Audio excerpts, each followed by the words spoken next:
Meu nome é Heitor, sou diretor da Âmbar, faço parte do time do CTE aqui como um dos embaixadores do CT9. Foi uma honra, um prazer trabalhar durante todo esse ano de 2022 com grandes conteúdos, grandes parceiros, gerando aí para todas as empresas e construtoras que participam com a gente.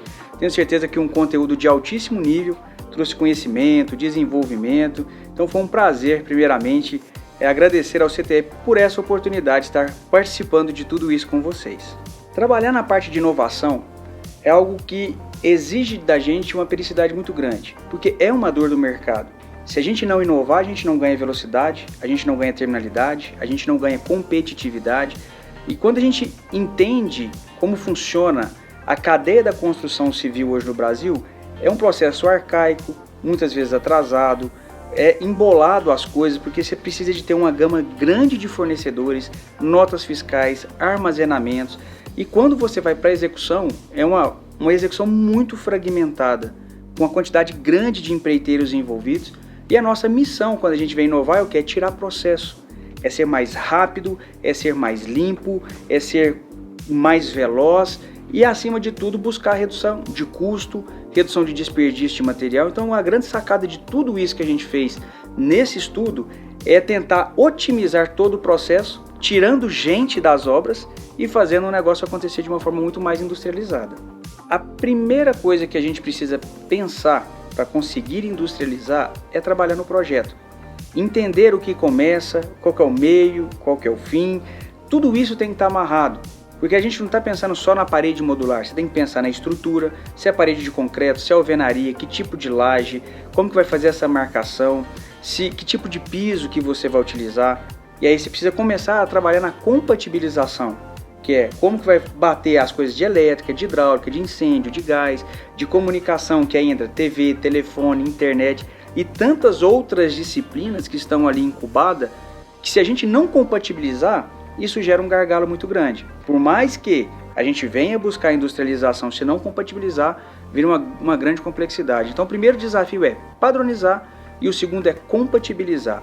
Feito isso, nós vamos começar a definir premissas e valores. Quais são os produtos, quais são os insumos que vão ali dentro, qual é a sequência construtiva, que isso para mim hoje é algo fundamental.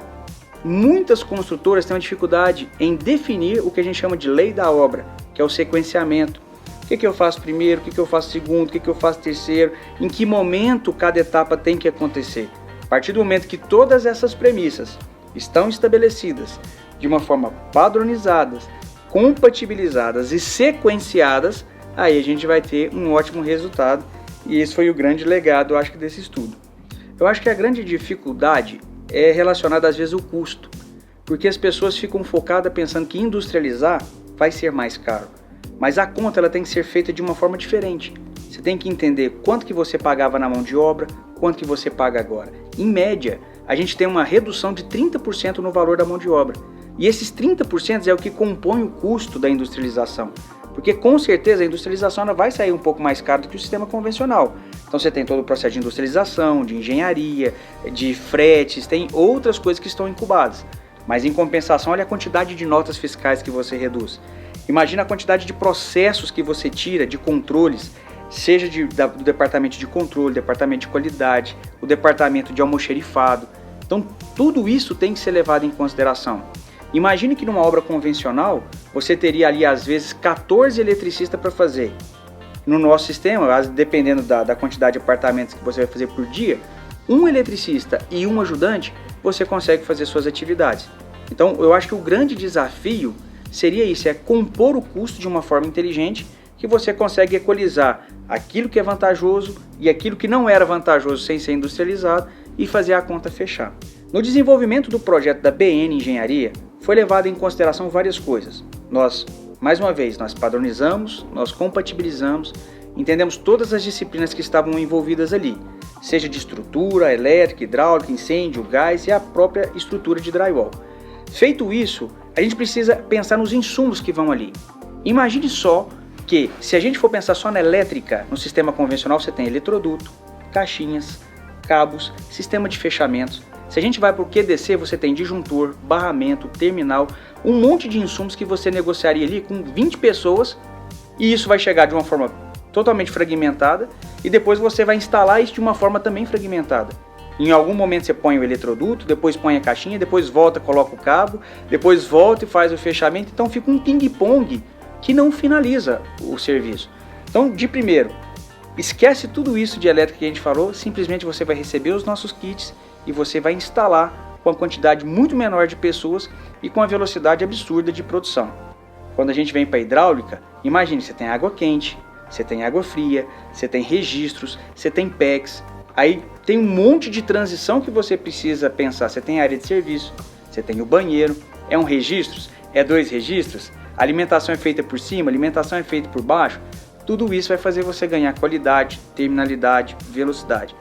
Nesse projeto específico, nós consideramos os shafts prontos, modulares da Smart Pods.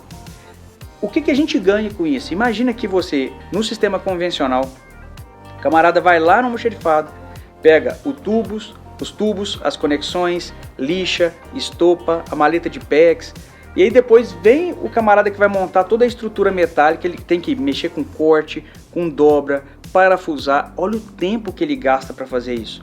O nosso é plug and play. Chegou pronto, você coloca no lugar, parafusa e faz as conexões necessárias.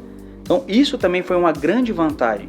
Ao invés de você fazer um monte de tarefas, você se resume em apenas uma. Quando a gente vem para o processo de paredes modularizadas, aí é a grande sacada e é o grande diferencial nosso. Por quê? As nossas paredes têm um sistema de telescopia. Então a parte superior ela se move e você ganha para fazer todas as correções de variação que tem no piso ou que tem na laje. Imagina fazer isso tudo na mão. Então ele tem que pegar toda a parte de metalurgia, cortar aquilo, colocar tudo no prumo, no nível, demoraria demais. E aí você precisa ter um time de elétrica, um time de hidráulica, um time para fazer essa parte do drywall. E no nosso caso a gente já vem com tudo isso praticamente pronto. Então a grande diferença é esta composição para esse projeto específico que a gente fez. Você tira muita mão de obra, você tira um monte de processo, você ganha muita velocidade, padronização, terminalidade e, acima de tudo, uma qualidade naquilo que está se fazendo. Isso é fundamental para as pessoas entenderem qual que é a diferença de fazer convencional e de fazer industrializado. Para qualquer tipo de construção, a primeira coisa que a gente precisa fazer é analisar os projetos, checar as interferências, fazer a compatibilização, definir os produtos que vai acontecer e, acima de tudo, definir a lei da obra. Isso tem que estar bem claro na cabeça das construtoras que querem partir para a industrialização, porque isso vai facilitar demais a nossa conta. Quando você pega tudo isso que eu já falei, comparando os processos, as etapas, quantidade de nota fiscal, quantidade de gente, quantidade de processo, os erros humanos que pode acontecer nessa etapa, e você vem para algo que você fabrica num ambiente controlado, onde você consegue aplicar testes, teste de água fria, teste de água quente, teste de elétrica. Então, você faz isso em fábrica, com todos os equipamentos corretos. Por exemplo, só para você apertar o parafuso de um disjuntor, você tem que usar um bit específico com a parafusadeira regulada a 3,5 newtons. Quem sabe disso? Quem aplica isso? Na prática, não acontece. Nós estamos industrializando com esse nível de qualidade. Para quê? Para que você não tenha assistência técnica, para que você não tenha pós-obra, para que você consiga otimizar e reduzir isso. Na maioria das obras do Brasil, o maior chamado de assistência técnica está relacionado às instalações. Então, quando você faz isso industrializado, você, além de todas essas vantagens de reduzir o tempo, melhorar a qualidade, a velocidade, reduzir pessoas, isso te impacta muito positivamente no pós-obra, trazendo assim um alto nível de satisfação do morador ou de quem vai usufruir daquele imóvel. Acho que o grande vilão, as pessoas ficam muito batendo no custo. E o custo pode ser relativo. O que é caro e o que é barato? É barato você, às vezes, economizar numa industrialização, mas ter um monte de problema de pós-obra? É isso que é barato? A insatisfação do cliente, quanto custa a insatisfação do cliente? Então, quando a gente compara, mais uma vez eu reforço, não é somente a questão de comparar o custo do kit em si ou da industrialização em si. Porque se você for comparar material com material, vai ficar mais caro. Mas tem que levar em consideração a quantidade de pessoas que você vai reduzir, os 30% ou mais que você pode reduzir da mão de obra. Então, nesse projeto específico, ele mostra isso muito bem, que se você reduzir na mão de obra, esse recurso sendo injetado dentro da parte de industrialização, simplesmente a conta fecha. E é isso que a gente tem tentado provar e mostrar para as pessoas, que vale a pena. Nós temos um déficit habitacional gigantesco no Brasil, que nós precisamos ser mais rápidos, nós precisamos ser eficientes. Não dá para a gente avançar se a gente continuar fazendo como fizemos há 50 anos atrás. É hora de mudar, é hora de inovar, é hora de transformar, e já passou da hora da gente ter um Brasil totalmente industrializado.